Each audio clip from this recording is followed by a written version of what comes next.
soy socia activa y vicepresidenta de Joya Brava, la Asociación de Joyería Contemporánea de Chile. Le damos la bienvenida a esta segunda jornada de nuestro ciclo de diálogos en línea con la contingencia en diálogo con el mundo. Esta actividad la estamos realizando en el marco de la celebración de nuestros 10 años desde la fundación de la asociación. Es un proyecto financiado por el Ministerio de las Artes, el Patrimonio y la Cultura del Gobierno de Chile. Es un fondar de asignación regional del año 2020, convocatoria 2020. Les recordamos que este es un ciclo abierto y gratuito y la inscripción la deben realizar a través de nuestro link Una Década Brava, que se encuentra en la página web de joyabrava.cl. Además, podrán ver a través de nuestra página también el catálogo virtual retrospectiva de una década. El video documental Una Década Brava, que es una experiencia inmersiva de realidad virtual, está disponible ya en el canal de YouTube del GAM y muy pronto va a estar también en nuestra página web y nuestras redes. Y el link, si ya lo quieren ver, yo se los voy a compartir por el chat, el link directo al video. El día de hoy se realizará el diálogo Identidad Cultural en Prácticas Contemporáneas con los invitados Clemencia Plaza, Tania Salazar y Rita Soto. Está conducido por Patricia Iglesias, socia y directora de Joya Brava. Clemencia Plaza es antropóloga de la Universidad de los Andes, estudió técnicas metalúrgicas en el MIT de Boston y maestría y doctorado en antropología en el CIDEM Cuernavaca, México. Trabajó durante 33 años en el Museo del Oro del Banco de la República, del cual fue curadora de las colecciones por 15 años y su directora durante 10 años más. Autora de numerosos libros y artículos, entre los que se destacan los relativos al manejo hidráulico del territorio zenú, con Ana María Falchetti, y los de metalurgia prehispánica de Colombia, en el campo de la museografía ha curado más de 60 exposiciones, de las cuales la más reciente es la del Museo de la Mola en Ciudad de Panamá, donde fue coordinadora del equipo curatorial. Ha sido profesora de la Universidad Nacional de Bogotá en el curso de Arqueologías Americanas del pregrado de Antropología, Facultad de Ciencias Humanas y en el posgrado de Museología del Departamento de Artes. Actualmente enseña metalurgia prehispánica de Colombia en la Escuela de Joyería Contemporánea Materia Prima de Bogotá. Tania Salazar es diseñadora de la Pontificia Universidad Católica con estudios de especialización en turismo cultural, cooperación cultural, políticas sociales e innovación pública en distintas instituciones de Chile y el extranjero, con una vasta experiencia laboral a nivel nacional en organizaciones privadas, comunitarias y ONG, además de instituciones públicas como el Ministerio de las Culturas, las Artes y el Patrimonio, en su área de fomento, a cargo de la coordinación del área de artesanía, como responsable de la Secretaría Ejecutiva del Fondart y como asesora de contenidos en técnicas de gestión, coordinación y planificación para el gabinete del ministro. Es fundadora de la plataforma cultural colaborativa Artesanos en Feria y se desempeña actualmente como coordinadora de programación y extensión de la Fundación Corp Artes. Rita Soto es socia de Joya Brava, es artista y diseñadora, vive en Santiago y estudió diseño industrial en la Universidad Tecnológica Metropolitana y gestión cultural en la Universidad de Chile. Trabajó colaborando en diversos proyectos de artesanía y diseño. Desde el año 2012 sumergido en el oficio de la joyería, aprendiendo de su padre. En el 2012 forma la Escuela de Joyería La Joya. Entre el 2014 y el 2018 ocupó el cargo de presidenta de la Asociación Joya Brava. Ha desarrollado un trabajo profundo de relevancia de la técnica tradicional de microcestería, investigando, experimentando y generando piezas que destacan por su innovación y sensibilidad, recibiendo el reconocimiento a su obra y participando en diversos circuitos de joyería contemporánea internacional. Ha sido finalista del Lovecraft Prize el 2018, entre otras distinciones. Estos diálogos los conduce Patricia Iglesias, es nuestra actual directora de Joya Brava. Es una joyera contemporánea magallánica. Es socia activa desde el año 2018 de Joya Brava y se formó en dibujo técnico y en diseño de interiores. Ha tomado diplomados en artes visuales y educación superior. Tiene 2 líneas de trabajo: joyería de autor inspirada en algunas características de la Patagonia, como el viento y la naturaleza, y una línea experimental en la que utiliza diversos materiales a través de la construcción de tramas, y es la que le ha permitido expresarse de manera artística. Les recuerdo que para realizar preguntas a los panelistas deberán realizarlas en el botón de preguntas y respuestas que se encuentra al lado del botón de chat. El chat va a quedar exclusivamente para saludos y comentarios, pero por favor las preguntas y respuestas solamente en este botón.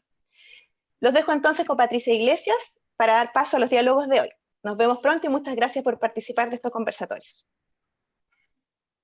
Muchas gracias, Andrea. Bienvenidas, Clemencia, Tania y Rita. Es un gusto poder compartir con ustedes hoy día en este diálogo tan particular que se llama Identidad Cultural en Prácticas Contemporáneas.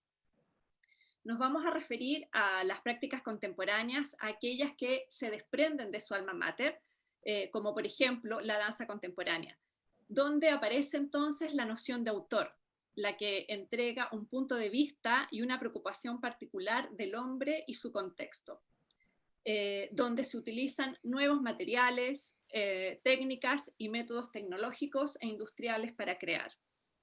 Se fusionan corrientes artísticas, predomina la búsqueda de originalidad, el valor de la experimentación y de los procesos, y la creación de nuevos discursos son las características que vemos siempre presente en las obras de arte contemporáneo o de prácticas contemporáneas.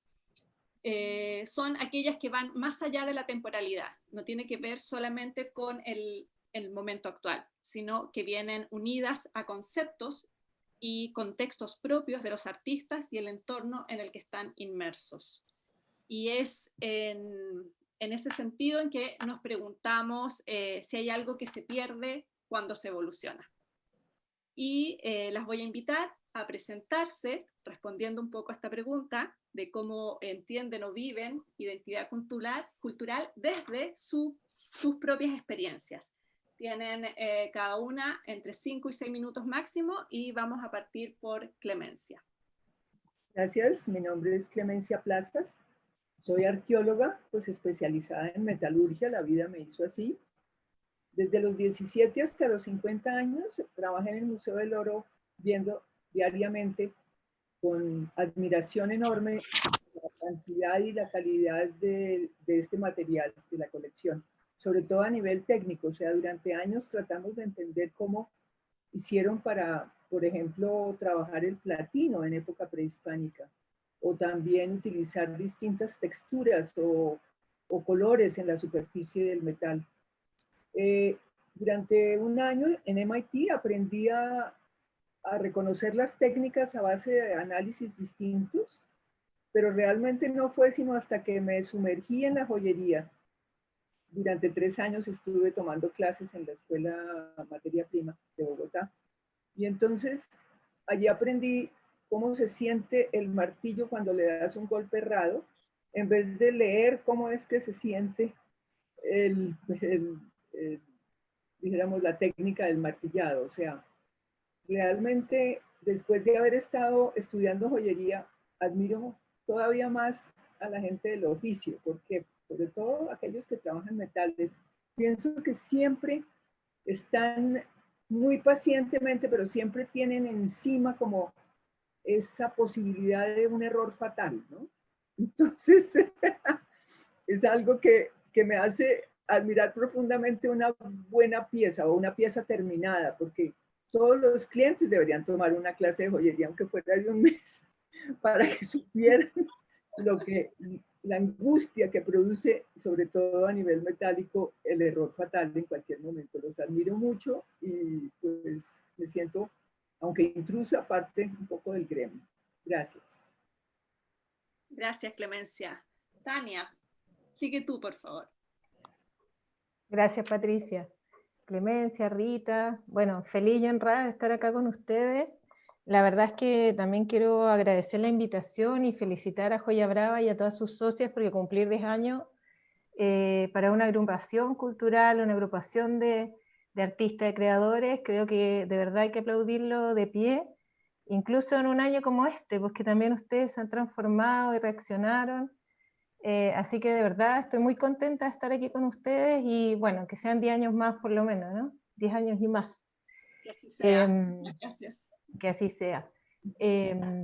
Bueno, me presentó Andrea, mi nombre es Tania, la verdad es que me motivó mucho el tema, la identidad, lo contemporáneo, la verdad es que son son temas muy grandes, son temas que podríamos estar discutiendo un montón de tiempo y tienen varios puntos de vista.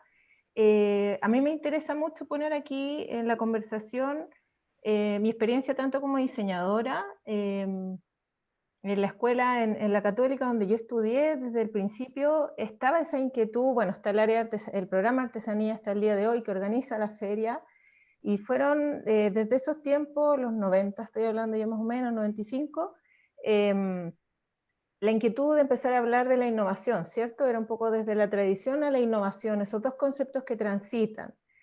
Y desde ahí también conocí y acompañé, después también en mi experiencia como gestora y en el trabajo en el ministerio, iniciativas como Encuentro o el mismo sello Excelencia, que llevan también un poco estos conceptos y que uno ve cómo incentivaron y cómo van moldeando quizá todo lo que ha sido el trabajo de los últimos años en lo que tiene que ver con la creación de artesanía.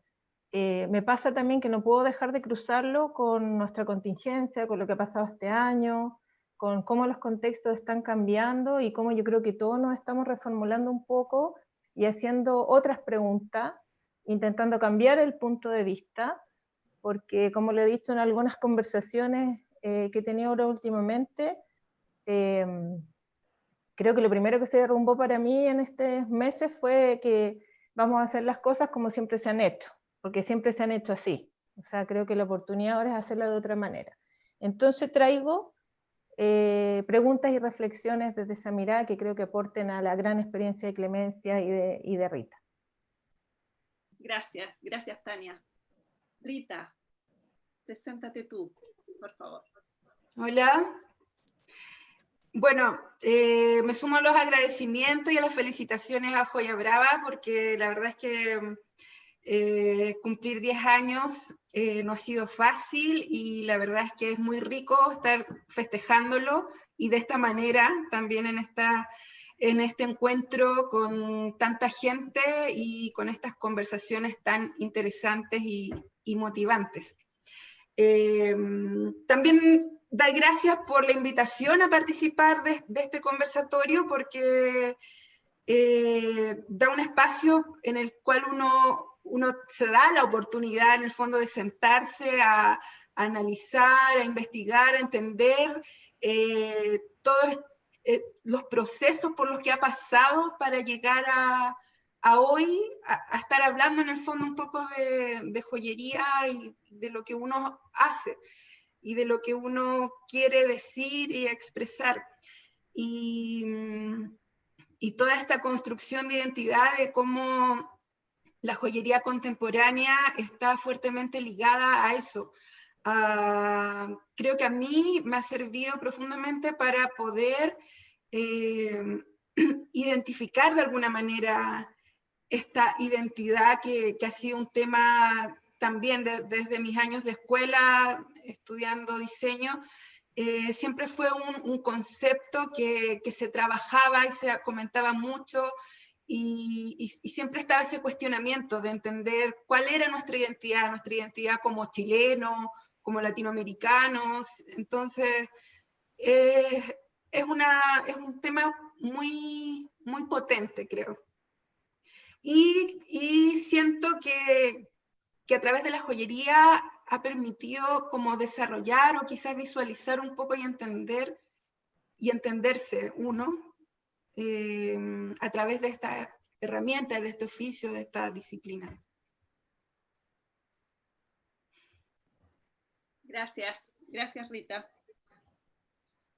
Bueno, ahora vamos a pasar al desarrollo de nuestro diálogo, la parte más importante, que es un poco ir resolviendo continuar tratando de resolver esta pregunta, si hay algo que se pierde cuando se evoluciona, y vamos a ir en el orden de Clemencia, Rita y Tania, con 15 o 20 minutos máximo cada una. Cuando estén faltando 5 minutos, cuando lleven 15 minutos, yo les voy a indicar, ¿ya? Y vamos a comenzar por Clemencia.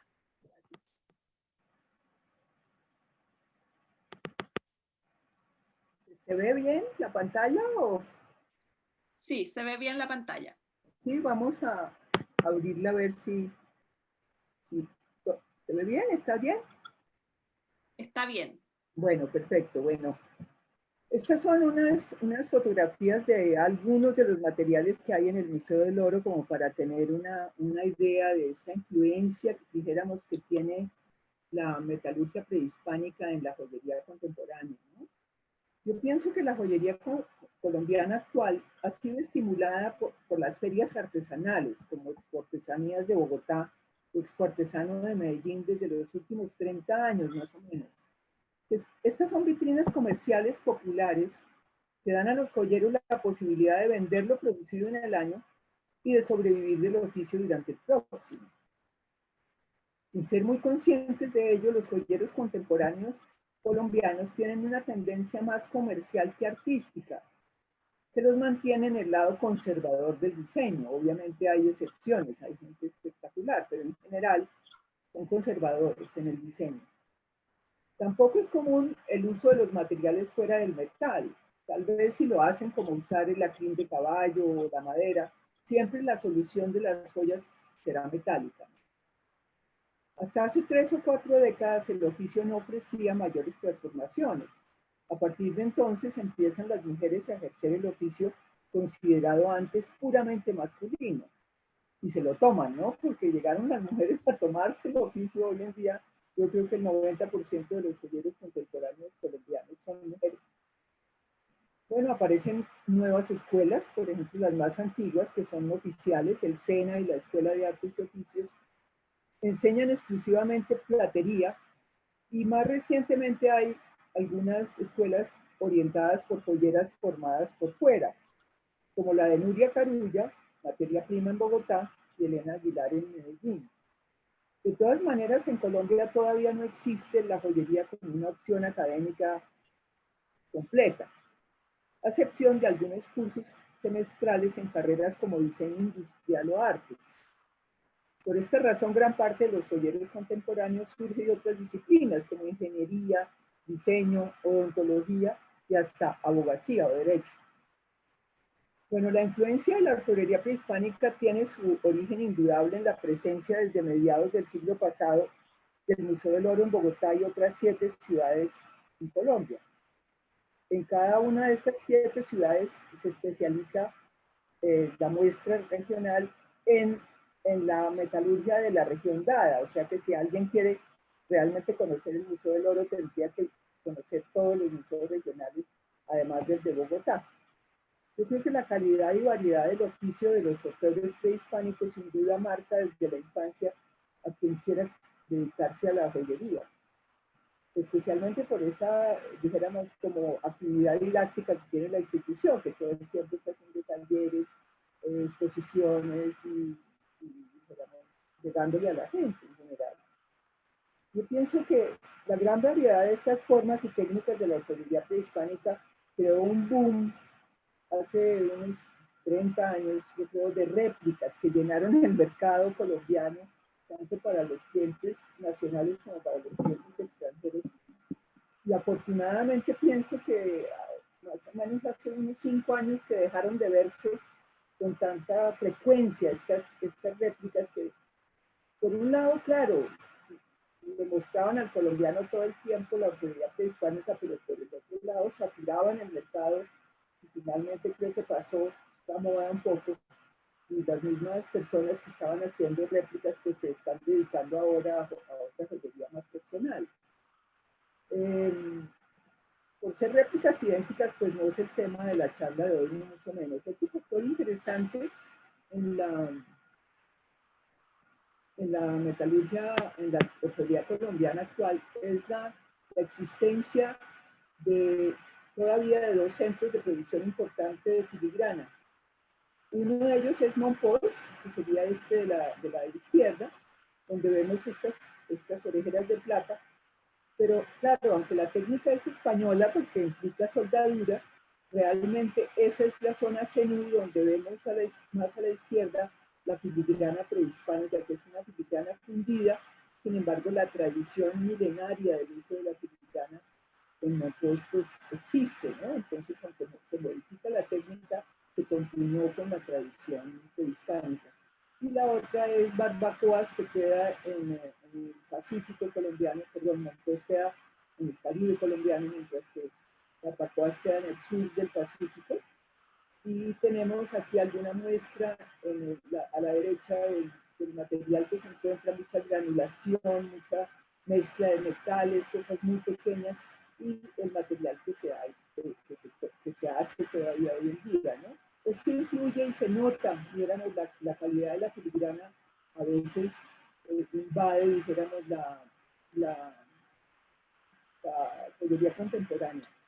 Yo no me quiero extender sino en 3 ejemplos que quise buscar por su diferencia de tres Clemencia, ¿me escuchas? Sí. ¿Sabes qué? Nos está escuchando muy bien. ¿Será tu micrófono? A ver si estará bien enchufado el micrófono. Perdona. ¿Cómo ves? ¿Mejor o no? Pero se escucha algo raro. A ver, habla un poquito de nuevo, por favor. Gracias. ¿Cómo me escuchas? Sí, te escucho, pero hay una reverberancia extraña. No sé a qué se refiere, pero... ¿Voy a quitar el mejor así o no? No, se sigue escuchando esa reverberancia, pero... ¿Y si sacas el micrófono? Sí, eso fue lo que hice. Va, igual. ¿Cómo ves? ¿Mejor o no? Pero, sí, pero te escucho más fuerte. Quédate así. Bueno, ok, gracias. Entonces, los 3 ejemplos que tengo hoy día es, la primera es Ana María Jiménez. Es una joyera joven que viene de la arquitectura, es una arquitecta ella.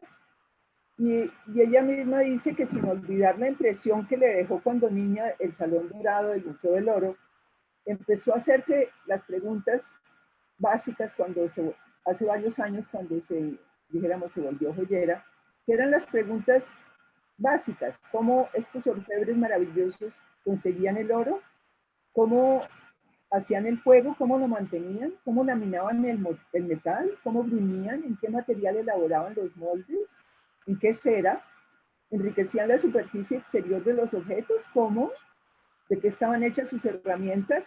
O sea, todas esas preguntas básicas ella fue contestándolas una a una, lentamente. La primera se fue donde los barequeros, o sea, la gente que todavía busca el oro de aluvión, y las otras se ayudó con los conocimientos de 2 joyeros importantes, Jaime Díaz en España y Sergio Fernández en la Sabana de Bogotá, y hizo pasantías largas con ellos, donde aprendió a elaborar los moldes, a conseguir las abejas nativas para trabajar con la cera, y en general a dialogar con el metal y a sentir que su brazo era la extensión del martillo de piedra con que golpeaba el metal. Hizo las herramientas metálicas, las mandó a hacer en San Agustín, pero de todas maneras empezó desde la base, que es lo que me parece importante, como una especie de homenaje a estos orfebres prehispánicos. Yo creo que su trabajo de ahí en adelante se llenó con el poder que se adquiere al invocar a los ancestros. O sea, cuando se invoca a los ancestros, de alguna manera se valida la acción que se está haciendo en este momento, porque se une esta acción de martillado que yo estoy haciendo con la primera vez que el orfebre martilló algún material. Entonces, en ese sentido, como que anula la temporalidad, o sea, ya no hay tiempo entre uno de estos momentos y el otro, y se carga, dijéramos, con esa fuerza de lo ancestral. Sus joyas tienen la simplicidad formal que remite a la esencia, pretenden ser más que un accesorio. Las huellas del oficio nos acercan a los sentimientos del orfebre.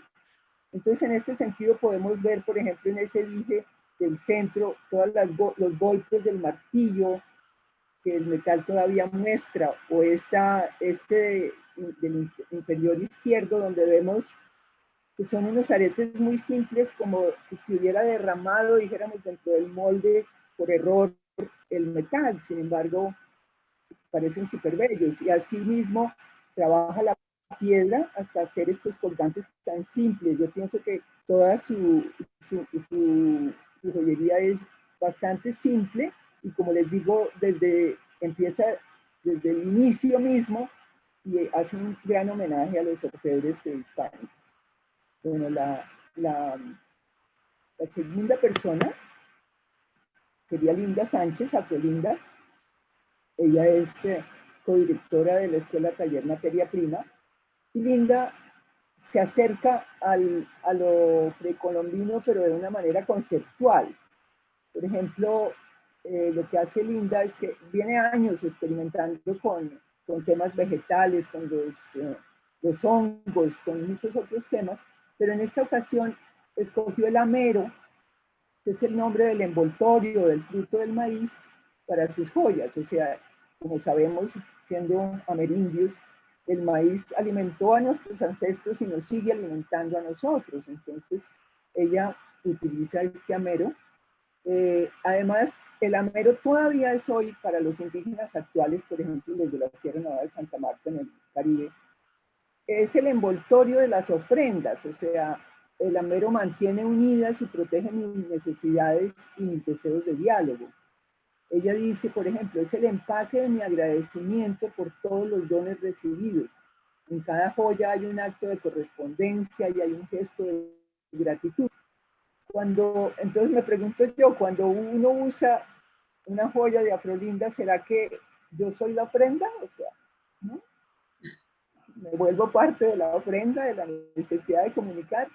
Ustedes ven que el amero, ella lo vuelve porcelana, papel, pues esta cosa tan delgada. Luego algunas les hace electroforming para eternizarlos, para darle más fuerza. Y luego ese hilo de plata, que dijéramos, une la ofrenda, ¿no? Esa es su apuesta, última apuesta del último año, pero pues a mí me gusta mucho su trabajo. Y por último, la última que voy a mencionar es Tatiana Praes, que también es codirectora de la Escuela Taller Materia Prima. Y traigo, como ejemplo, una pieza que estudiamos durante un curso mío de metalurgia prehispánica, que es esta pieza a la izquierda, que es un collar de oro Tairona. Entonces, ella hace esta pieza que la llama Puente, y yo pienso que de la precolombina ella tomó ese aumento mínimo entre cuenta y cuenta, que hace que quede perfectamente, que calce muy bien el hombro cuando la pieza se pone, es perfecta, como calza en el cuello y en los hombros.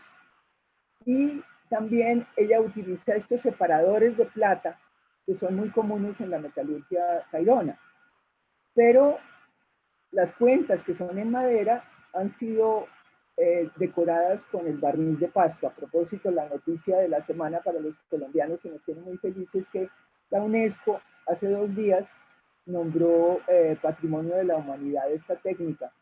Y nos da mucho gusto porque es una técnica pues, que es maravillosa, se usa desde tiempos precolombinos y básicamente se utiliza una resina vegetal. Se calienta esta resina, se unen muchas porque el brote vegetal es muy pequeño, luego se le da color, luego se vuelve a meter en agua caliente y se estira con los dientes entre varias personas, lo estiran hasta volver una tela transparente que se aplica en distintas capas sobre la madera para luego con un dijéramos, cuchillo exacto, muy, muy filoso, ir retirando algún material para dejar ver la capa inferior. Por ejemplo, esta joya me encanta porque es una mezcla de lo colonial por los colores y el barroco, dijéramos, del decorado, y la simplicidad del mundo precolombino, ¿no? Entonces pienso que Tatiana juega con esos contrastes, ¿no? De lo duro de la madera y lo elástico de la decoración, lo precolombino con lo colonial. O sea, ella siempre, esta técnica viene de Nariño, de Pasto, de su amado Pasto, porque ella es de allá, es la zona que colinda con Ecuador, más al sur de Colombia. Y creo que, como les digo, pues hasta la UNESCO nos hizo el favor esta semana de nombrar esta técnica Patrimonio de la Humanidad. Entonces yo pienso que ella es un ejemplo de mantener las técnicas ancestrales. Creo que eso es todo por hoy. Muy Pues, bien. gracias. Gracias, Clemencia. A propósito, felicito a Joya Brava por los 10 años. Muchas gracias. Y nosotros también a Colombia por su técnica que fue declarada patrimonio, que es muy, muy, muy bonito. Sí, gracias. Gracias. Ahora vamos a invitar a Rita, perdón, a Rita, a que haga su presentación.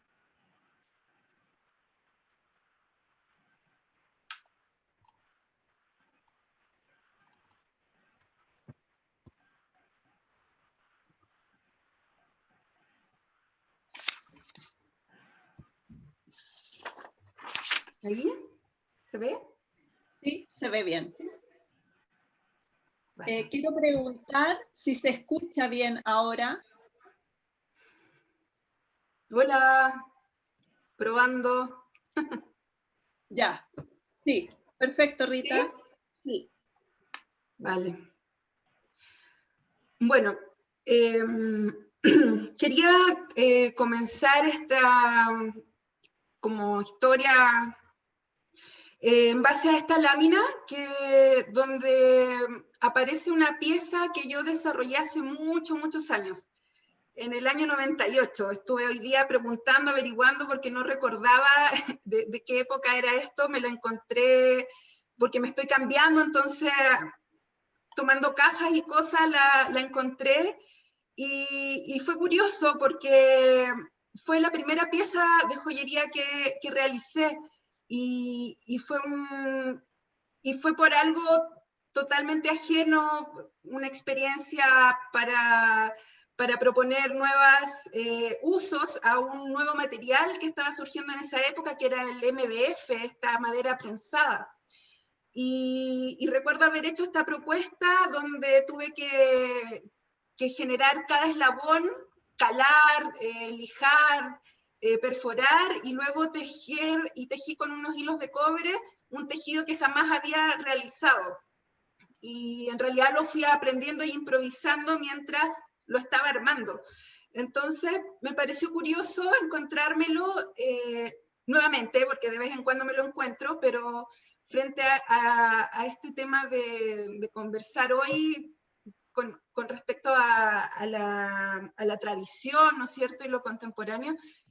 Y me resulta curioso porque es una pieza, la primera, en el fondo. Y de aquí nace como todo este recorrido un poco por el oficio. Yo hace 19 años atrás inicié mi camino en la joyería. Cuando egresé de diseño industrial, le pedí a mi padre que me enseñara el oficio, que era parte de la familia. Hace más de 10 años, desde mi área profesional del diseño, tuve la oportunidad de recorrer y trabajar con diversas localidades y grupos de artesanas y artesanos que trabajaban principalmente con fibras naturales, con mimbre, paja de trigo, teatina, crin de caballo. Desde estos rincones campestres de casas de adobe, caminos de tierra y pan amasado, junto al brasero, el mate, los relatos y el cariño, aprendí tanto de técnicas, de fibras naturales, como de tejer una memoria, una historia, un imaginario. Con el tiempo tuve que hacerme cargo de este cúmulo de experiencia y conocimiento y tradición. Y así inicié un diálogo permanente entre el diseño, la artesanía y el arte. Tuve varios años donde hice como innovaciones, como lo que hablaba Tania un poco, con respecto a la tradición, ¿no es cierto? Empecé a trabajar con el mimbre, incorporándolo en nuevos usos y con nuevos materiales, desde el diseño, como una mirada muy desde el diseño. Y luego empecé a jugar un poco con con las técnicas y las figuras básicas de la cestería, también con mimbre, cobre, plata, y con lo que era la paja de trigo trenzada, que es una cinta con la cual se elaboran, por ejemplo, las chupallas. Y con estas empecé a experimentar lo que eran los volúmenes, que siempre es como mi motivación. El arte de entrelazar es como la repetición de un gesto ancestral, caracterizado por un acto cíclico y rítmico de recolectar, armar, proteger y preservar. En un simbolismo primitivo y terrenal, tanto el espacio como el contenido se convierten en nuestro mundo interno, hecho de memoria, historia e intimidad. El aprendizaje de la técnica de microcestería en crin de caballo, originaria de la localidad de Rari, al sur de Chile, así como estos procesos de trabajo con fibras como el mimbre, aprendidas en Chimbarongo, con la teatina de la Alajuela o la paja de trigo de Cutemum, materia prima y técnica fueron las que me brindaron la posibilidad de moldear y crear formas orgánicas, delirantes, expresivas, vivas, que el metal no me lo permitió. Desde el uso principalmente de crin de caballo y fibras vegetales, hilos de cobre, plata y oro, he experimentado también con fibras como el nylon, hilo de pescar, hilos de silicona, cordones de seda y raíces. Trabajando con colores naturales y también teñidos y diversas terminaciones a través de anilinas y pinturas acrílicas, he teñido y pintado las piezas, finalizando con la construcción de mecanismos de conexión y sujeción donde trabajo con plata o cobre y acero inoxidable. Para mí todo el proceso de construcción es importante porque es una construcción de piel, de cuerpo, que pliegas, tuerces, bifurcas, perforas, un proceso lento sin tiempo que provoca los sentidos. Quisiera presentarles algunas de las series que he desarrollado leyendo unos extractos a través de la voz de curadores y artistas que se han referido a esta obra, destacando el lenguaje y las referencias formales y de evocación que generan las piezas. Por ejemplo, en esta serie Refugios, donde Hilaria Ruggiero menciona sus creaciones están profundamente ligadas a un lenguaje y un alfabeto femenino, materno y primordial. Aparecen como contenedores y refugios originales, similares a úteros protectores y de apoyo, nidos, cuerpos elegantes y curvos. La idea de tejer pequeños alambres y elementos vegetales mimetiza la creación de hogares portátiles, refiriéndose a formas animales orgánicas y fluidas. Sobre la serie Pliegues de la Memoria y Realismo Visceral, Paola Estropiana, curadora de la exhibición Materia Metamorfosis, que la organizó la Galería Creativity Oyeti en el año 2019, menciona: la obra conjuga sugerencias contemporáneas con la recuperación de la artesanía tradicional de su país, utilizando la técnica del tejido de crin, de la que experimenta resistencia y fragilidad. Esta serie presenta formas orgánicas de brillante imaginación que se refieren al cuerpo, pero también a organismos en continua transformación. Realidades que parecen encogerse y expandirse gracias a un hábil uso del tejido. La matriz biológica de su investigación se desarrolla sutilmente también gracias a una elección cromática inteligente, por lo que sus creaciones se adhieren a una dimensión de verosimilitud, a metamorfosis realistas de una naturaleza posible, pero desconocida para nosotros. La serie Quiltra, desde el estudio Honorato Vicencio, mencionó: Quiltra nos habla de una estrategia de metáforas, un objeto órgano tejido en crin desde la tradición de la técnica deconstruida, un despliegue de detalles, el afán de estar vivas, una obra que se plantea en un lugar muy preciso de la experiencia estética entre el goce y la distancia, entre el vestir y la desnudez de las subjetividades. Una visualidad latina, un relato cargado de un pasado y de fantasmas que piden sin palabras, en silencio, ser visto, escuchado, leído, existir. El cuerpo vestido es el primer soporte del lenguaje y de construcción de identidad social. La información de qué somos y cómo nos contamos. Los pueblos originarios visten su historia, la registran en los textiles, en los utensilios, en sus armas. Desde aquí que la joya, como parte del vestir de esta segunda piel, se volvió para mí una construcción de identidad, un arma de expresión y de comunicación, y donde socializar lo íntimo es volverlo político.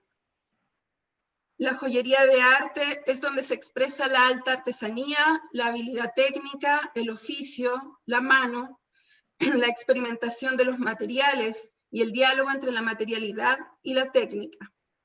Y aquí se revela el lenguaje, la obra, el concepto, el proceso, la poética, el estímulo, la provocación, la denuncia, lo que te desafía, lo que te conmueve. Desde una perspectiva de género, de mujer latinoamericana, desde este tan bien llamado culo del mundo. Así se mueve esta exploración y experimentación con el material y la técnica, entre metales y fuego, entre fibras y agua, entre tradición y contemporaneidad. El planteamiento de estas narrativas materiales y el entretejer imaginario es una de las características primordiales de la joyería contemporánea con respecto al uso de nuevos materiales, a la transformación de estos y a la comunicación, al lenguaje usado que genera diálogos, ya sea entre técnica y materialidad, así como entre la obra y su portador, y los relatos que nos acercan a contextos personales, sociales, territoriales, de países y de continentes. A través de toda esta construcción se refleja nuestra propia identidad. Gracias. Gracias, Rita. Un placer ver tu obra. Tania, continúa tú. Voy. Inspirador ver todo el trabajo de Rita. Absolutamente. Sí.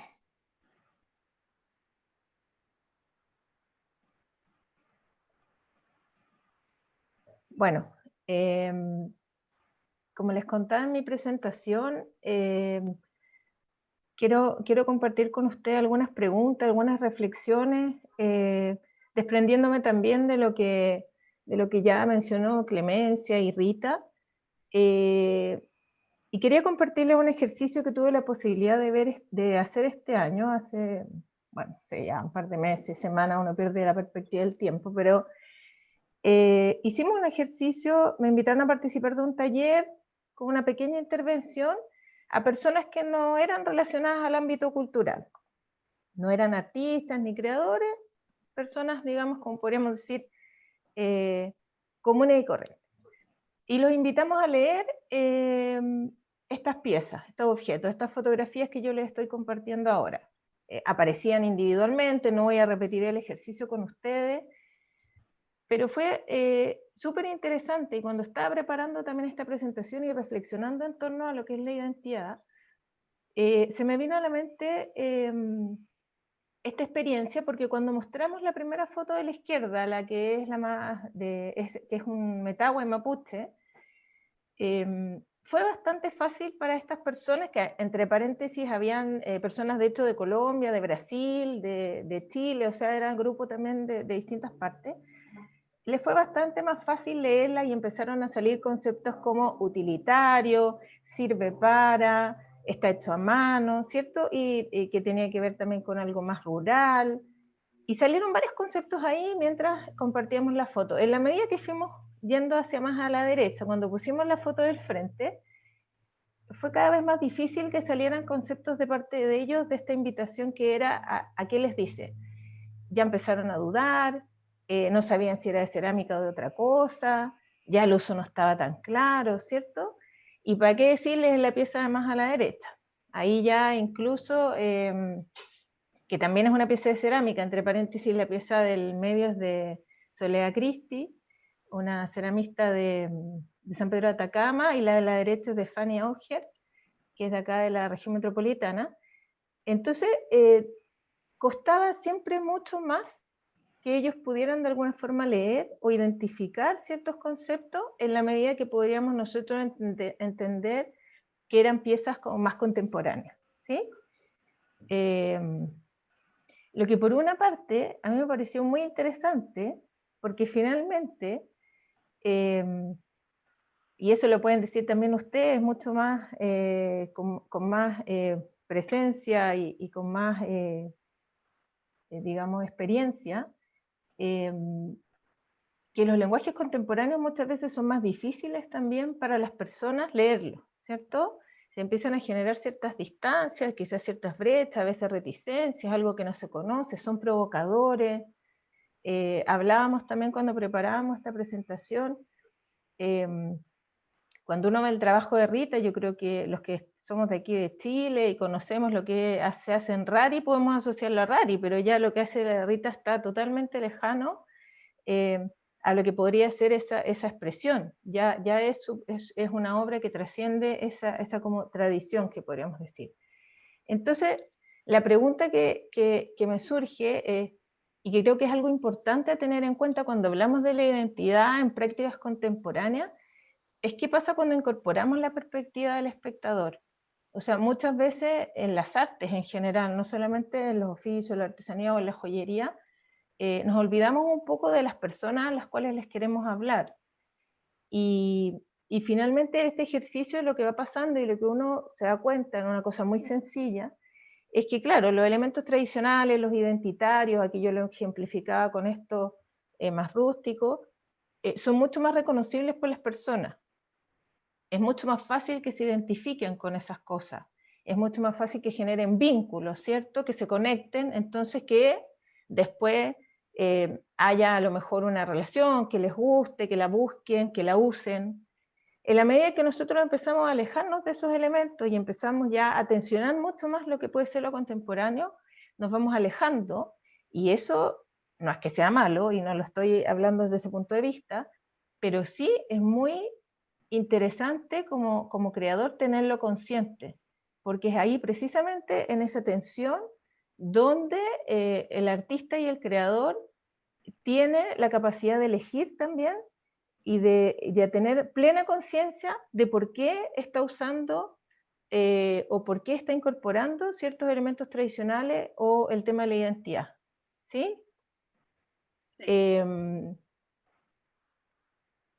Haciendo memoria también, y Rita lo comentó en su presentación, no puedo dejar de mencionar el tema del diseño. Yo soy diseñadora y también en mi experiencia tanto en la escuela como en los primeros años profesionales, había también un boom, ¿cierto? En los años 90, esto de llevar un poco la innovación a lo tradicional. Era esa la búsqueda, ¿cierto? Darle más dinamismo, cambiar el diseño, siempre vinculado también al uso y al mercado. O sea, había una mirada también que yo creo que todavía queda, pero estamos transitando, ¿eh? Yo creo que estamos saliendo un poco de ahí. El requisito era tener nuevos diseños y tener esta mirada para poder vender más, para poder estar a la altura del cliente. O sea, ahí no hablamos tanto como del público, sino que del cliente. Entonces se vio mucha iniciativa de diseñadores con artesanos, de nuevos usos. Ahí, bueno, la Rita mostró algunos ejemplos. Y como les decía, quizás algo que ahora también está en transición y en cuestionamiento, porque también nos planteamos desde la perspectiva de los oficios y de las creaciones de la artesanía, de las artes, que no solamente uno propone, innova o busca la identidad para el mercado, en términos concretos para vender, para ir a una feria o para poder, no sé, participar de alguna tienda, sino que también es para generar discurso, para poder conectarse con las personas, para poder participar de exposiciones, para poder también ser una voz y ser a lo mejor denuncia de las cosas que están sucediendo. Y cada vez más vemos esta relación con fenómenos ambientales, con fenómenos sociales, y con otras iniciativas que no son solamente yo mejoro o busco la identidad o uso estos recursos identitarios para o de innovación para el mercado. En esta línea, hablando de los hitos, ¿cierto? Veíamos como este gran movimiento, esta tendencia de los diseñadores y la búsqueda de la innovación. Nace, bueno, este año se hizo la versión número 11 del Sello de Excelencia de la Artesanía. No puedo dejar de mencionarlo porque también creo que esta política pública puso en la mesa y puso en la discusión y le puso nombre y trató de definir también qué es lo que eran estos conceptos tan escurridizos como la innovación y la autenticidad, así los llaman ellos, ¿sí? Así se llaman en este concurso, en este reconocimiento. Este sello, si bien lo organiza la Universidad Católica, y fue una iniciativa en su minuto que impulsó la Tita, que también le mando un abrazo, una gran pionera en todos estos temas de innovación y del sello específicamente,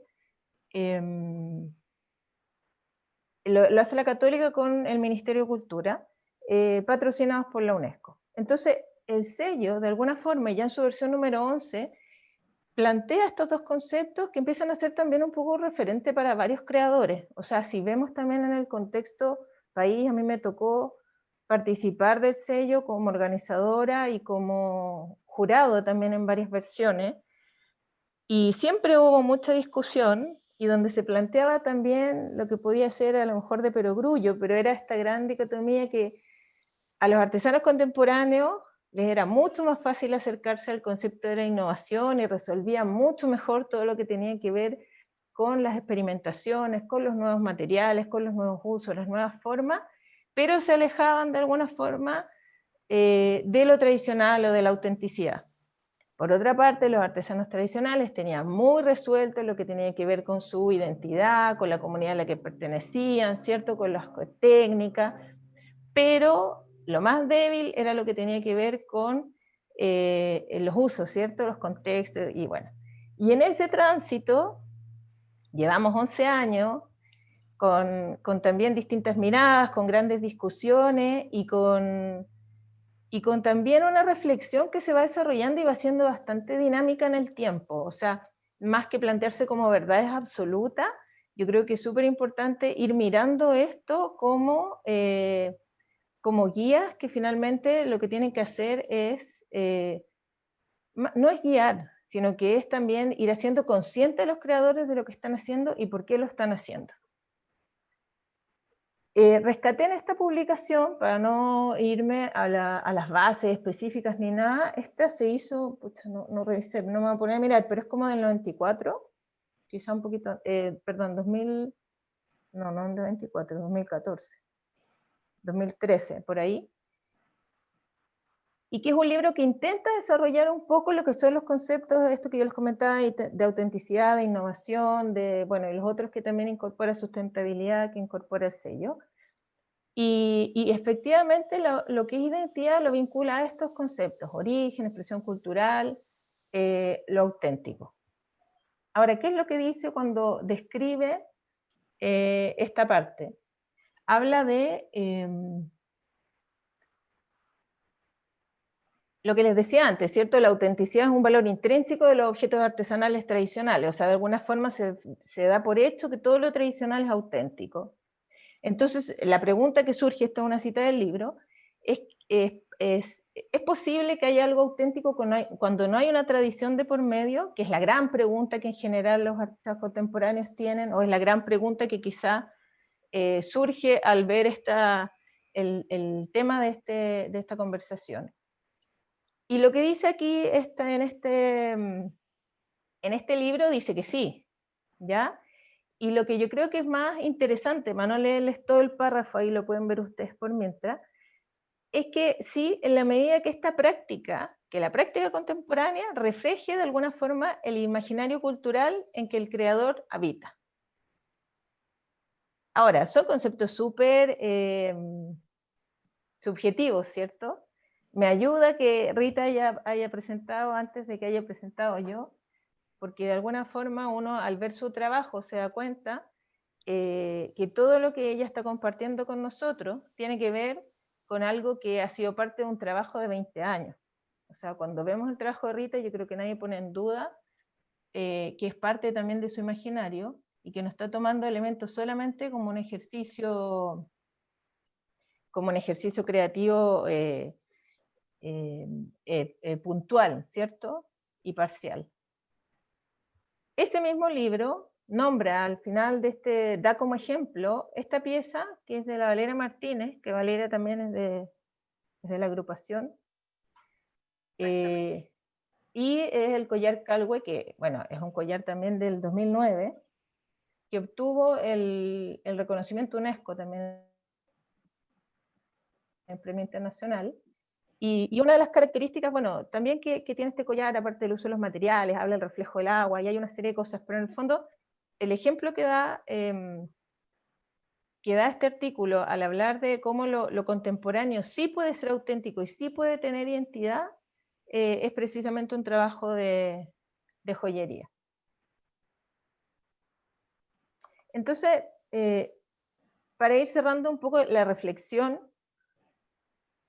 con estos conceptos tan duros que podría ser, ¿cierto? Lo identitario y lo contemporáneo, creo que es importante al partir, y es algo que también en el contexto, como yo les decía al principio, de estos meses que hemos tenido difíciles, de esta pandemia, de esto, es fundamental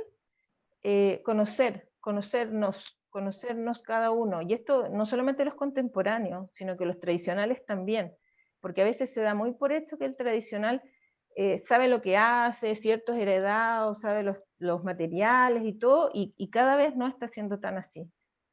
Es muy importante conocer e incorporar los referentes propios que finalmente van a dar identidad al propio lenguaje. Yo creo que aquí en este punto también tenemos que ser y mirar un poquito más para adelante y cambiar la perspectiva que los referentes propios identitarios solo tienen que ver con un territorio, con una región, con límites políticos en términos de yo soy de esta localidad, o yo solamente trabajo este material. O sea, creo que la lección de este año es que todo el contexto es tan dinámico que los referentes de cada creador pueden ser parte de un territorio que no necesariamente tenga que ver con una zona geográfica, o puede ser parte de un territorio que se expande no solamente de un país, puede ser de un lenguaje, puede no necesariamente ser de una cultura de pueblos originarios también. O sea, la multiplicidad de referentes identitarios que uno puede tener son infinitos. Y eso es lo que un creador tiene que conocer, reconocer, y de alguna forma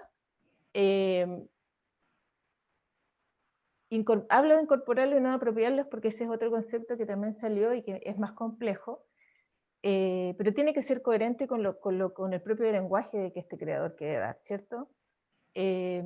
Cuando uno toma elementos identitarios, y lo podemos ver por ejemplo en la artesanía del recuerdo, uno hace cualquier cosa y le pone algo del lugar, le pone un dibujo del lugar, o usa la iconografía, ya todos sabemos que eso está totalmente fuera, ya no funciona ni siquiera para el mercado.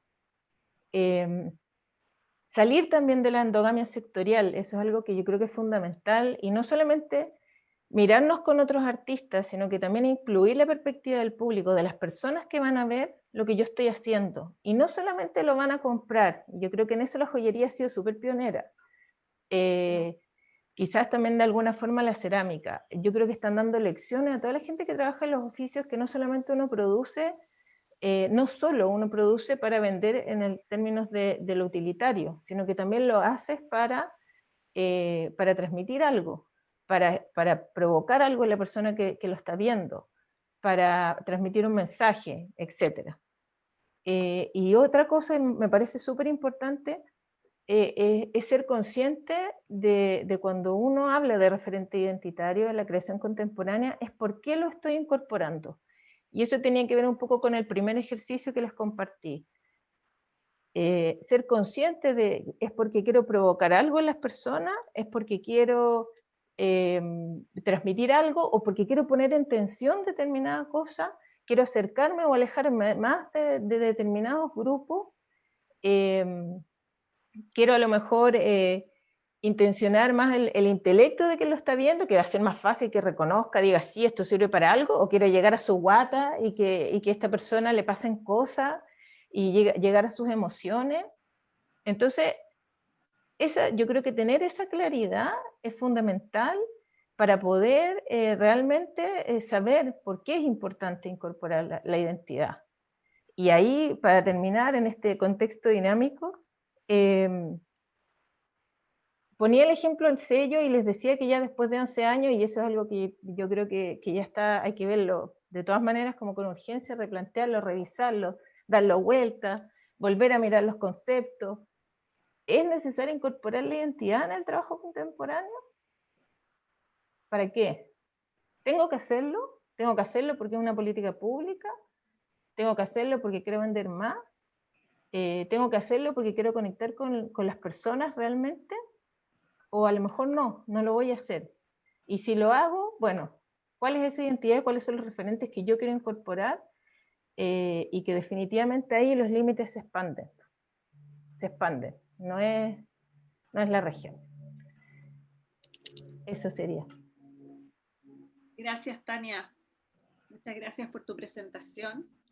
Ha estado sumamente interesante. Vimos 3 ejemplos que nos presentó Clemencia, donde podíamos ver cómo se relaciona lo ancestral con lo contemporáneo, a través del ejemplo de Ana María, donde ella le hace una ofrenda a los ancestros, a los orfebres precolombinos, ¿cierto?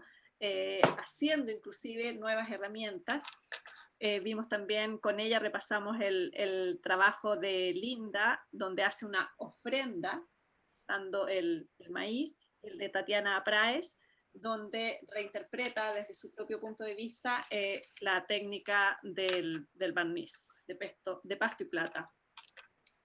Eso ha sido tremendamente interesante, muy bonito. También, bueno, repasamos el trabajo y la trayectoria de Rita, que ha sido una búsqueda de identidad que yo creo que a estas alturas del recorrido ya empieza a aparecer la respuesta en el trabajo de Rita, y lo que vimos con Tania recién. Les recuerdo que para hacer preguntas las pueden anotar en el botón que está a la derecha de preguntas y respuestas, y no en el de chat, porque en el de chat hacen los comentarios. Pero tenemos una pregunta que la voy a buscar, que se me perdió, pero se las voy al tiro, que es para Clemencia. Y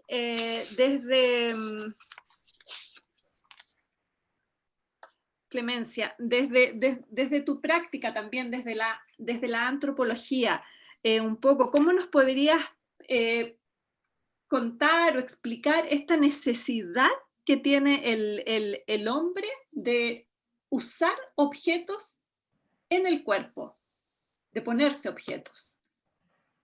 Fíjate que yo creo que en primer lugar está, pues hemos repetido la palabra identidad tanto hoy, pero de todas maneras sigue funcionando en el sentido de que cuando yo me pongo cualquier cosa en el cuerpo, el vestido, las joyas, lo que sea, yo estoy hablando de mí mismo. O sea, de hecho funciona todavía hoy en día. Cuando tú ves a alguien con joyería contemporánea puesta, pues de alguna manera piensas muchas cosas relativas a esa persona. O sea, tú conoces a esa persona a través de lo que se pone. Y la identificas con el grupo de personas que se ponen cosas similares, y ella también se distingue de la gente que no se pone esas cosas. O sea, al mismo tiempo que te asimilas a un grupo determinado, te alejas de otros grupos que no los usan. En la época prehispánica, pues con mayor razón, porque obviamente no había la globalización ni las redes que hoy en día, pues como que unen un poco todo. Pero fíjate que en el mundo de los indígenas actuales todavía hay un poco la idea del uso de joyas para la protección. Entonces, por ejemplo, entre los Barazana del Baupés se cree que, yo le preguntaba a un amigo, Steve Jones, antropólogo, que por qué, pues en esta búsqueda de por qué se utilizaban las joyas prehispánicas, por ejemplo, en las muñecas, debajo de la nariz, en la frente como diademas o como coronas, tal vez aquí en la parte dura del... Entonces me hacía una explicación bien bonita que era que los huesos que nosotros pensamos que son eternos, porque es lo que el arqueólogo encuentra cuando abre una tumba, realmente son frágiles y no son eternos. Lo que es eterno en este sentido es la carne. El hueso sería lo femenino y la carne sería perdóname, el hueso sería lo masculino y la carne sería lo femenino.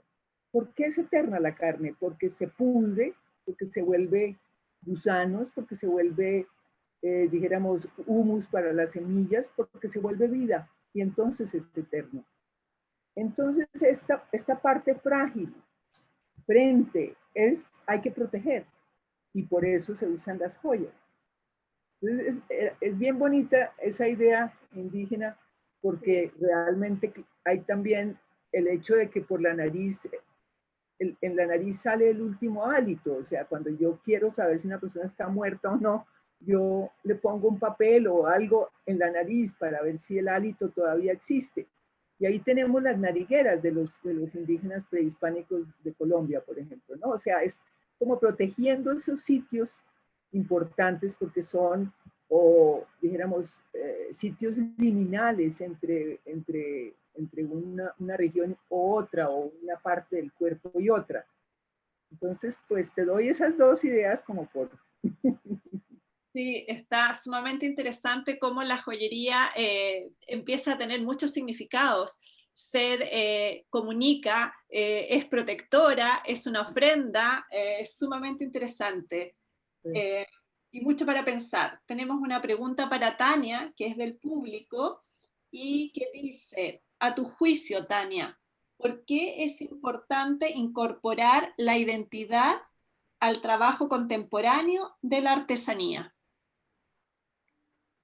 Mira, yo creo que tiene que ver con lo que hablaba en un principio, que es la posibilidad de conectar con las personas. Ahora, en la medida que nosotros entendemos la identidad como algo que se va a identificar con el otro, ¿cierto? Pues yo pienso en un espectador, en un público, en alguien que recibe lo que yo estoy haciendo. Esa conexión se va a traducir ya sea en una compra, en una participación en algo, o engatillar cierta emocionalidad o cierta emoción, que es también lo que muchas veces algunos creadores quieren provocar. Lo que yo creo que es importante es también reflexionar en torno a lo que hablamos antes, a esa como identidad que yo ocupo como creador. O sea, creo que hemos pasado, y en las primeras iniciativas pasábamos, ¿cierto? De esto, bueno, yo tomo los colores, yo tomo las técnicas, tomo los materiales, que pueden ser las cosas más tangibles, y las llevo, ¿cierto?, a una creación contemporánea. Eso ya llevamos un rato viéndolo y haciéndolo, pero también creo que está todo por verse en la medida que demos un paso más allá y digamos, bueno, ¿qué otros elementos constituyen la identidad y que quizás no son estos tan concretos, tan evidentes, tan evidentes? Y vamos avanzando de todas maneras en ese uso, incorporándolo a la creación y entendiendo también a mi público. Y yo creo que ahora, por ejemplo, con toda esta virtualidad, donde yo no solamente pienso que me van a ver los que van a la feria o los que van a la tienda, sino que ahora me puede ver cualquier persona de cualquier lugar. Entonces, ¿cómo también voy entendiendo esa identidad que también las otras personas van a ir leyendo de distintas formas? Lo que hablamos con la Rita, algunos los pueden asociar con Rari, pero quien no conoce a Rari nunca va a asociar el trabajo de Rita con eso. Entonces, bueno, cerrando un poco la pregunta, lo veo como algo súper concreto para poder conectar con las personas, porque creo que siempre es importante que los creadores piensen en quiénes son los receptores de su trabajo. Y cuando lo vemos desde la perspectiva cultural, que es un poco también la experiencia que me ha tocado ahora desde la programación cultural, no solamente hay que pensar en la venta y no solamente pensar en el mercado y en el uso, sino que también en los otros elementos que gatillan y que son relevantes a nivel de discurso al momento de proponer y de expresar en lo contemporáneo. Gracias, Tania. Bueno, Lili también nos decía, comentaba que eran súper interesantes las preguntas que tú habías hecho para los creadores respecto de pensar qué es lo que quiere uno. Hay otra pregunta para Clemencia, que dice que si puede precisar de las técnicas ancestrales prehispánicas de filigrana y granulación la diferencia de la colonial por el uso de la soldadura con la llegada de los españoles. Claro. Mira, la filigrana y la granulación tienen algo en común, y es que utilizadas en época prehispánica, y es que son técnicas finalmente fundidas. O sea, en el caso de la filigrana sinuana del norte de Colombia, todos estos hilos que hoy en día se ven en la pieza realmente fueron hechos en cera. La pieza se fundió y reprodujo todo ese bordado, dijéramos, que se hizo en los hilos de cera, a veces muy, muy finos. En cambio, la técnica española son hilos metálicos reales que se van soldando uno a uno con una soldadura, dijéramos, de un punto de fusión más bajo que el del hilo. Entonces tú vas pegando literalmente hilo a hilo. Entonces, ¿qué te digo? Puede ser más dispendiosa la europea, porque yo pienso que, pero de todas maneras trabajar en hilo de cera en esa finura pues no era fácil, pero seguramente pues era más simple que no soldar uno a uno los hilos. Ahora la granulación es como los joyeros saben, es una técnica bien delicada donde tienes que llegar a ciertos grados menos del momento en que se funda toda la pieza, para que en el punto de toque donde la pepita se une a la lámina, se oxide, dijéramos, ese cobre que hay allí y cree un espacio donde el punto de fundición es menor y una la pepita a la lámina, pero está muy cerca del punto de fracaso total y que quede todo hecho, todo derretido y horrible. Es una técnica muy delicada, pero se parece, dijéramos, no, está entre la filigrana fundida y entre la técnica europea, pero esa es la definición. Perfecto, muchas gracias. Tenemos otra pregunta, una para Rita, que es, si bien tú comenzaste con investigando a través de la cestería, ¿cómo fue o por qué? No cómo fue, sino por qué te quedaste desde las fibras de cestería gruesa, te fuiste quedando con la microcestería? ¿Qué fue? ¿Táctil? ¿Qué te pasó con eso?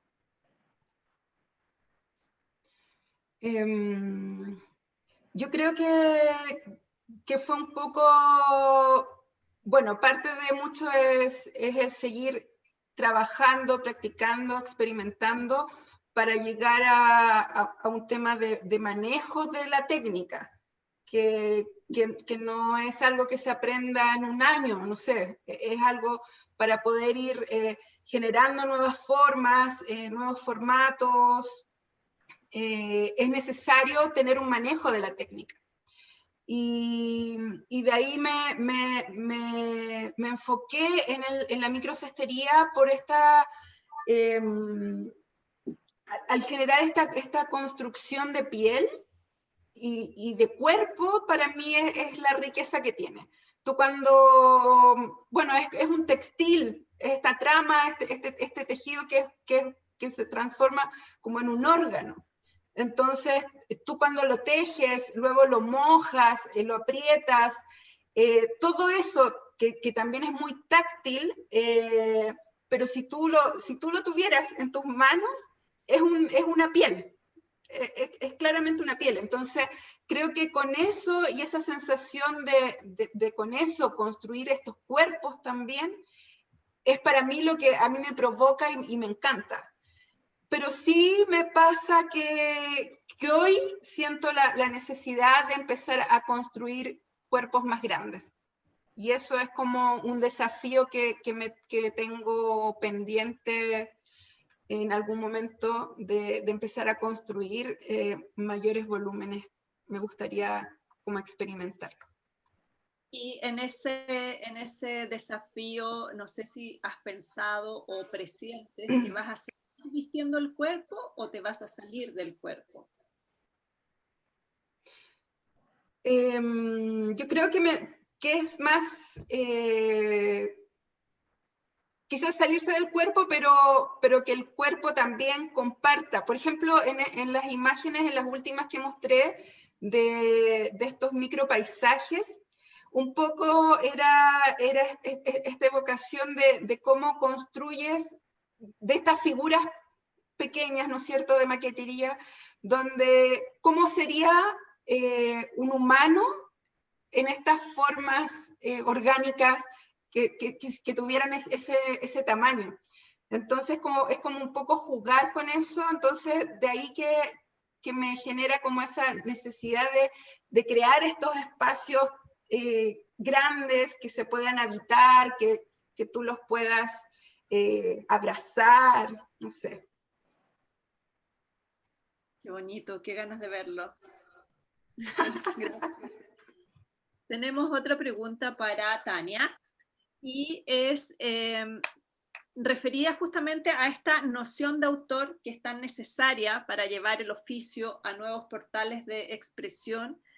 Es, desde tu experiencia en el fondo y de lo que tú estás haciendo ahora, es si existe la búsqueda de colaboración y cooperativismo. ¿Entre los creadores será?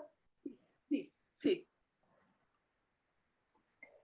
Mira, esta noción de autor hace que el creador quede muy, muy individual, muy metido en sí mismo. Mira, yo creo que venimos de esa mirada, de esa noción de autor como también bastante competitiva,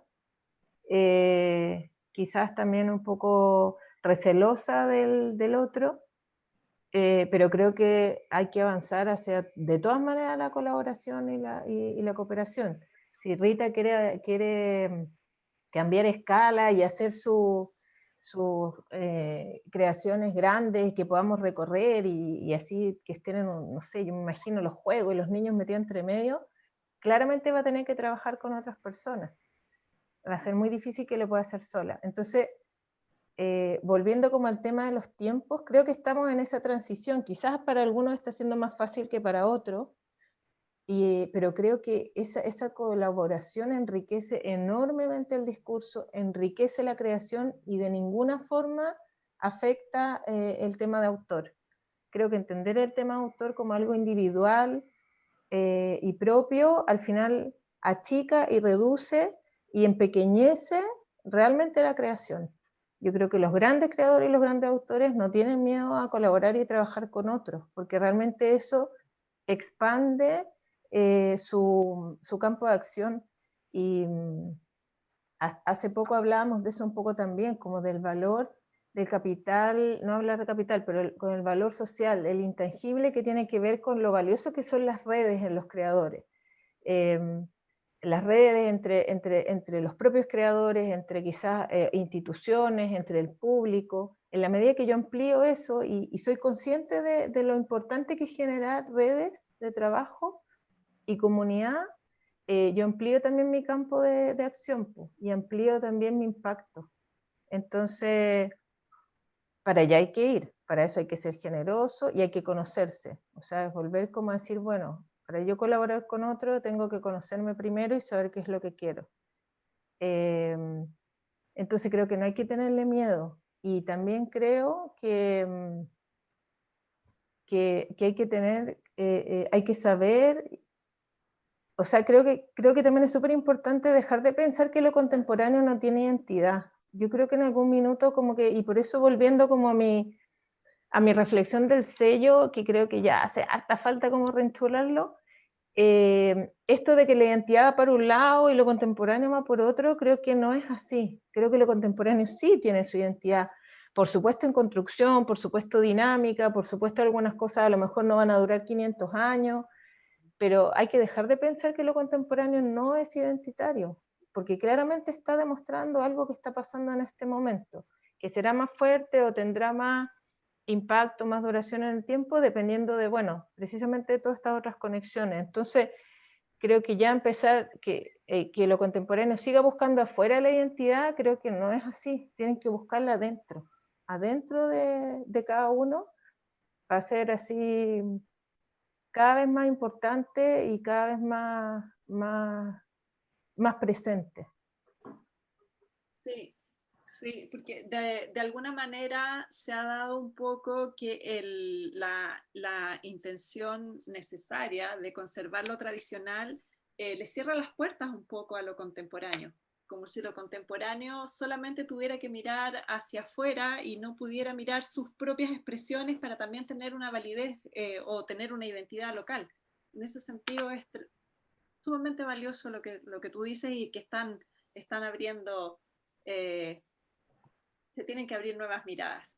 Y creo que eso, ay, perdona, ahí No, para cerrar, y creo que eso también tiene mucho que ver con que así como han crecido los creadores contemporáneos, y ustedes son un ejemplo de eso, no han crecido de la misma forma los espacios y las posibilidades de circular lo contemporáneo. Ustedes yo creo que lo han vivido en carne propia, lo complejo que es para los textiles contemporáneos, los ceramistas, los joyeros, mostrarse, ocupar espacio. Entonces, a lo mejor también ahí está, y en eso la colaboración, la cooperación es súper importante, de cómo también vas haciendo que estos espacios también se complementen a los ya existentes y no tengan que estar, ¿cierto?, como compitiendo con lo tradicional. Pueden convivir perfectamente. exacto. Tenemos otra pregunta para Clemencia y ya sería nuestra última pregunta, y es, teniendo todo este conocimiento del por qué y para qué los indígenas precolombinos hacían y fabricaban su joyería. La pregunta dice, ¿podrías darnos un ejemplo desde el punto de vista del siglo XXI del por qué y el para qué en este tiempo estamos usando joyería? Pues lo primero que se me viene a la cabeza es que no somos tan distintos de los habitantes del mundo prehispánico. O sea, por ejemplo, pensemos en conceptos que parecen tan contemporáneos como la moda. Pues la moda ha existido siempre. Por ejemplo, gracias a la moda viene la copia, ¿no? Las ganas de tener lo que otro no tiene. Y eso es lo que le da dinamismo a la producción en general. Yo pienso, como arqueóloga, nosotros tenemos una ventaja y es que podemos ver grandes lapsos de tiempo. Entonces, por ejemplo, yo puedo ver cuándo surge un estilo y cuándo se consolida ese estilo y cuándo colapsa y por qué colapsa. Si es que colapsa, porque en el fondo lo que pasa es que se vuelve otra cosa. Y esto todo ocurre gracias a la moda, a la copia, dijéramos, a ciertas necesidades sociales que existen en un momento dado para que sea fundamental para mí identificarme con mi grupo y diferenciarme de los otros. Eso en el mundo donde no había internet, ni redes, ni globalización, pero de todas maneras, ese dinamismo y esa vanidad y esa necesidad de encontrarme a mí mismo a través de lo que me pongo, de la joyería que tengo, de cómo me expreso, como en el caso de Rita, no tiene tiempo. Siempre hemos sido parecidos, siempre, en lo bueno y en lo malo. Muchas gracias. Les quiero agradecer mucho que hayan aceptado nuestra invitación para celebrar este aniversario de nuestros 10 años y esperamos tener 10 años más, alcanzarlos juntas. Gracias a ustedes, muchas gracias. Sí, ha estado sumamente entretenido, la verdad es que dan ganas de quedarse conversando mucho rato más, pero como tenemos otro webinar que empieza en un ratito más, pero igual tenemos que desalojar la sala, aunque sea metafóricamente, para que ingrese el otro grupo, los otros panelistas, y también tengan su tiempo de preparación. Las están felicitando por el diálogo, así que vamos a ver si hay algunos saludos rápidamente. Muy buen diálogo, felicitaciones. Y eso es por acá, y por acá, por el otro lado, me cuesta un poco leerlo. No puedo bajar el otro lado. Ahí estoy bajando. Claro, ahí dicen que le gustaron mucho las preguntas que nos hizo Tania, que hace Tania a los creadores, que es ser conscientes al incorporar elementos identitarios. Y eso sería porque no puedo bajar más y ya me estoy poniendo nerviosa con el tiempo. Gracias, Patricia. Sí, así que las despido y aprovecho de invitar a quienes nos están siguiendo que se inscriban al diálogo que comienza a las 7 de la tarde en nuestra página, en el link Una década brava de nuestra página web joyabrava.cl. Y estos conversatorios están siendo grabados y serán subidos al canal de YouTube de nuestra página, pero en los próximos días. Los vamos a avisar por las redes cuando ya se puedan volver a ver. Así que muchísimas gracias y un abrazo a todos. Chao. ¡Qué gusto! Gracias. Chao, gracias. Chao. Chao. Gracias, Joya Brava. Abrazos. Abrazos.